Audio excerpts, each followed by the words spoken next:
How are you? सबसे पहले कहानी घर घर की है, हमने आपको देख चुके हैं, तितली में हमने आपको देख चुके हैं and many more different projects जहां हम देख चुके हैं। अब इस बार कुछ नया आ रहा है और कुछ नया हम आपको नए एक बोलेंगे आपका रियल अवतार हम देख पाएंगे।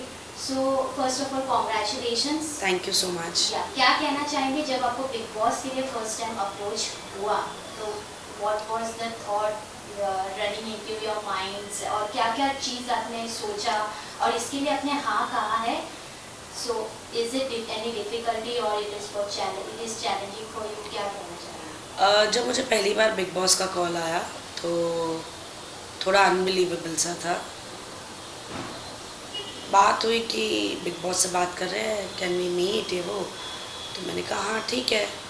तो मतलब उस टाइम बड़ी रैंडम बात हुई कि मिल सकते हैं, हाँ मिल सकते हैं, कब मिल सकते हैं। तो मैंने कहा मैं तो ऐसे यहाँ रोज़ शूट कर रही हूँ फिल्म सिटी में, तो आप बताएं। तो बिकॉज टाइम ऑफ लेना शूट से डिफ़िकल्ट है, क्योंकि तितली में भी मेरा रोल काफ़ी डिमांडिंग था।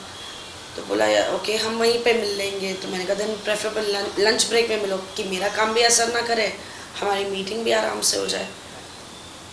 वो सब किया, मीटिंग पे गए, जनरल ऐसे ही बातचीत हुई। आई थिंक वो भी गेज कर रहे थे कि ये कैसी है, ये क्या है, या जो भी। तो उस फ़ोन कॉल से उस मीटिंग तक ऑफकोर्स वो विचार आया कि मैं क्यों मिल रही हूँ, क्या मुझे मिलना है, और अगर मिलना है तो क्यों मिलना है। नॉट कि मैं वहाँ जाके क्या बोलूँगी, बट एक तो बड़ा रैंडम था, तो ऐसा नहीं था अच्छा मैं सोच के बताती हूँ, क्योंकि यहाँ मैं फ़ोन पे बात कर रही हूँ और यहाँ मेरे दरवाजे पे असिस्टेंट खड़े थे कि चलिए शॉट रेडी है। तो it had to be like हाँ हाँ okay okay we meet you know. So it was just that कि देखते क्या होगा। उतना भी थॉट नहीं आया था एक्चुअली। खैर फिर जब सोचा कि क्यों, तो ऐसा लगा कि आई थिंक समवेयर जो मेरी जर्नी रही है लाइफ की, अप्स एंड डाउन्स, सब कुछ अच्छा बुरा सब कुछ हुआ है, उसको ये किया कि हाँ तो मेरी इस जर्नी ने मुझे मेरी इंडिविजुअलिटी में मुझे और स्ट्रॉन्ग बनाया खुद के लिए, यू नो। पहले मैं बड़ी ऐसे थी, हाँ चलो ठीक है, हाँ चलो कोई बात नहीं, हाँ चलो ठीक है। बट आपकी ज़िंदगी आपको बहुत कुछ सिखा देती है कि हर चीज़ ठीक है नहीं होती। सो आई थिंक तब मैं प्रिपेयर्ड नहीं थी। जब पहले एक बार हमारी बात हुई थी, आई वॉज नॉट प्रिपेयर्ड कि एक मेंटल ब्लॉक भी था शो को देखकर, ऑब्वियसली बहुत नेचुरल सा है। प्लस जो मैं टीवी पे करती हूँ वो मैं किरदार करती हूँ, एक कैरेक्टर है, उस कैरेक्टर को मुझे बखूबी निभाना है। ये प्लेटफॉर्म ऐसा है जहाँ आपको अपनी असलियत लेकर आनी है, आपको अपना अस्तित्व दिखाना है। तो हम कोई अच्छे तो ज़िंदगी में कोई नहीं होता, कुछ बुराइयाँ कुछ फ्लॉज तो हम में भी है। तो आई थिंक कहीं मैं प्रिपेयर्ड नहीं थी मेंटली, मैं मेंटली स्ट्रॉन्ग नहीं थी उस टाइम आने के लिए। एंड आई थिंक अभी ये जो हुआ, ये जो कॉल आई और हाँ बोला और हम मिले और फिर उनका मैसेज आया, फिर मेल आया, फिर ये आया, फिर तो वो ऑर्गेनिकली सब चलता गया। मतलब मैंने बहुत ज़्यादा ऐसे बैठी हूँ और गंभीरता से इस बारे में सोच रही हूँ, नहीं मैंने ऐसा नहीं किया। बट हाँ ये सवाल मैंने ज़रूर किया कि अब मैं क्यों जाना चाहती हूँ, अब मैं क्यों अपने आप को दर्शाऊँ। तो मुझे लगा नहीं यार इतना बुरा नहीं है, इतनी बुरी भी नहीं हूँ कि दुनिया मुझे ना देखे, you know, as Rinku Dhawan. तो आई थिंक बस ये एक हल्का सा ख्याल आया एंड आई थिंक मेंटली थोड़ा स्ट्रेंथ भी बढ़ गई फ्रॉम देन टू नाउ कि इस प्लेटफॉर्म के लिए रेडी है। तो बड़ा ऑर्गेनिकली हर चीज़ ये टर्न अप हुई कि हाँ हो गया। यस मैम, हमने आपको मतलब आप काफ़ी स्ट्रॉन्ग है, हमने आपको देखा भी है लाइफ में अप्स एंड डाउन सारी लोग Yes. सबकी लाइफ में होता ही है, उसके Yes. हमें टैकल करके आगे कैसे जाना है वही देखना है। यस तो अब जैसे आपने कहा इट्स जस्ट रैंडम थिंग, जो भी हुआ सब अचानक से हुआ। Yes. एक तरफ से आपका शॉर्ट चल रहा और अचानक हाँ हाँ हम वो हाँ सिचुएशन पे बिल्कुल रहते हैं। वैसे ही, मतलब हाँ कल तक बिल्कुल ऐसे ही गया सब कुछ।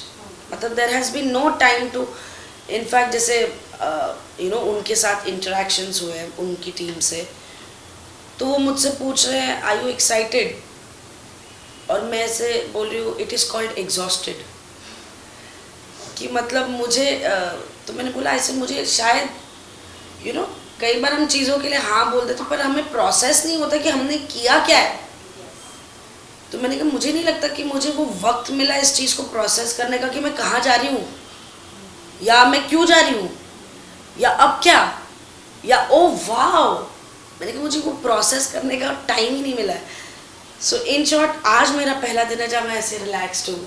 हालांकि उसमें भी कुछ ना कुछ है but at least it's not like shoot भी चल रही है, डायलॉग भी लर्न करने, शॉट भी देना है, इमोशन भी करना है, यहाँ पर दिमाग से केयरफुली सारी चीज़ें भी इंटरेक्ट करनी है कि you are not giving the wrong information about yourself, documentation right हो रहा है। सो या तो ऑनेस्टली वो प्रोसेस नहीं कर पाई मैं। बट कहीं भी इस दौरान भी ये जो भी 4-5 दिन ही हुए हैं हमारी ये सारी बातें होकर, या तो प्रोसेस नहीं हुआ है या मैं वाकई बहुत स्ट्रॉन्ग हो गई हूँ कि मतलब मुझे घबराहट नहीं हो रही है, ना मुझे कोई एंग्जाइटी हो रही है, ना कोई नर्वसनेस हो रही है, ना कुछ। हाँ, अब उस दरवाजे पे जब खड़ी रहूँगी और क्या फील करूँगी ये तो वो मोमेंट ही बताएगा कि इट विल बी लाइक हे भगवान या oh God wow, I don't know क्या निकलेगा मुँह से।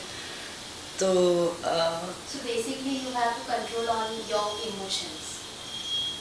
देखो इमोशंस ऐसी चीज़ है कि हम कंट्रोल करने की ज़रूर कोशिश करते हैं और मैं भी करूँगी क्योंकि और इमोशंस दिखाना is not a sign of weakness. जो मैंने पहले बिग बॉस में देखा कि अरे ये तो इमोशनल है, ये वीक है, इसका ये ट्रिगर पॉइंट है। हर जिंदगी में हर किसी का एक ट्रिगर पॉइंट या एक इमोशनल लेवल तो सबका ही है यार। मतलब कोई भी अलग नहीं है, ठीक है। कोई जल्दी इमोशनल हो जाता है, कोई बहुत देर बाद होता है, कोई इतना स्ट्रांग होता है कि नहीं दिखाता। तो डेफिनेटली आई एम ऑल्सो, और मैं जिस प्रोफेशन में हूँ वो तो है ही इमोशन से भरा हुआ, चाहे फिर वो गुस्सा हो, चाहे वो प्यार हो, चाहे वो कंपैशन हो। तो इमोशंस तो हैं, इमोशनली स्ट्रांग भी रहना है ऑब्वियसली। पर अगर इमोशन दिखाना मतलब नॉट लाइक कि मेरे को किसी को दिखाना है, पर अगर उस टाइम कुछ ऐसा हुआ कि आप इमोशनल हो गए तो मुझे नहीं लगता उसमें कोई गलत बात है। इनफैक्ट अच्छा है वो निकल जाए, जो मन में कुछ भी होगा। मैम एक चीज़ पूछ रहा था, जैसे अभी रियलिटी शोज होते हैं, बिग बॉस, खतरों के खिलाड़ी, बहुत सारे डिफरेंट प्लेटफॉर्म्स होता है, तो सबका एक अपने आप में एक इम्पोर्टेंस है। yes. जैसे खतरों के खिलाड़ी is an adventure, yes. Big boss is आपका रियल नेचर जो है, इमोशन आप असलियत में it's a mental strength game. तो फिर जैसे अब हम कुछ लोग को पूछते हैं, जब कुछ एक्टर्स को हम पूछते हैं तो वो ऐसे रिप्लाई करते हैं कि big boss is not my type. तो मुझे वो चीज़ का आपसे क्लैरिफिकेशन चाहिए, तब उसका मतलब क्या है इज नॉट टाइप मतलब? तो आई टेल यू, जब मैं नहीं रेडी थी, जैसे हम घर में भी चर्चा करते भाई बिग बॉस देख रहे हैं तो घर वाले बोलते अरे यार तुझे भी जाना चाहिए, please it's not my type. Yes, तो ये हमने भी बोला है क्योंकि जो हमने देखा, like I said, it is you have to be mentally strong to go there. मैं नहीं कहूँगी, मैं तब मेंटली बहुत स्ट्रांग नहीं थी। Yes, as you grow, as your experiences come, you become better for the betterment only, तो पर तब भी मैं रेडी नहीं थी उसके लिए। तो मुझे लगता था यार ये लोग क्या कर रहे हैं यार, हाउ दे कैन, झगड़ा कर रहे हैं। तो अब झगड़े में आप किसी को कैसे जज करो कि यार सामने वाला ने कितनी बकवास कर ली, कैसे आप जज कर सकते हो? आपके लिए वो झगड़ा इतना होगा, मेरे लिए वो बहुत बड़ा पॉइंट होगा ऑफ फाइटिंग। आपका गुस्सा इतना होगा, मेरा गुस्सा अनकंट्रोलेबल होगा। तो ये तो ह्यूमन नेचर है, इसे कैसे जज करो कि उसे इतना गुस्सा क्यों आया या उसने ओवर रिएक्ट किया। अरे पर बेबी शायद उसका कुछ ट्रिगर पॉइंट होगा जो उसने ओवर रिएक्ट किया और वो हाँ हाँ हाँ करके चल पड़ी कि वो ऐसे हो गई कि भाई मुझे रिएक्ट ही नहीं करना है, मुझे निकलना है यहाँ से, क्योंकि ये एस्केलेट होगा तो मेरा ट्रिगर पॉइंट दब सकता है और मेरा एक अलग रूप आ सकता है। So the whole idea of saying कि it is not my type, I think was always these fights. और अब अक्सर किसी भी ऑडियंस से जितने मैंने सुने हैं, जो चर्चाएँ आसपास चलती है, यही सुना कि यार कैसे लड़ते हैं, यार कैसे लड़ते हैं, मतलब। और अक्सर मैंने देखा है वही ऑडियंस उस टाइम म्यूट कर देती है। तो फिर हम क्या दिखा रहे हैं, आप क्या दिखा रहे हो और आप देखना क्या चाहते हो? तो अभी आपका जो किरदार लार्ज नंबर ऑफ ऑडियंस काफ़ी आप लोगों आपको पसंद करते हैं, उन्हें आप क्या मैसेज देना चाहेंगे, क्या कहना चाहेंगे लास्टली अपने तरफ से? हाय, मैं रिंकू धवन हूँ और मैं बिग बॉस 17 में जा रही हूँ। और आपने मुझे ढेर सारा प्यार और सपोर्ट दिया मेरे हर किरदार में जो मैंने निभाया है। अब मैं अपने आप को वहाँ लेके आ रही हूँ, खुद को, अपने अस्तित्व को।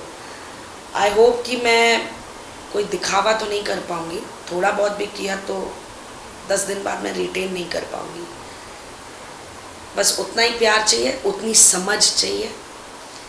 मैं रिएक्ट करूँगी, आप मत करना। So lots of votes for me, lots of love, lots of support to Rinku Dhawan from Big Boss 17. Thank you.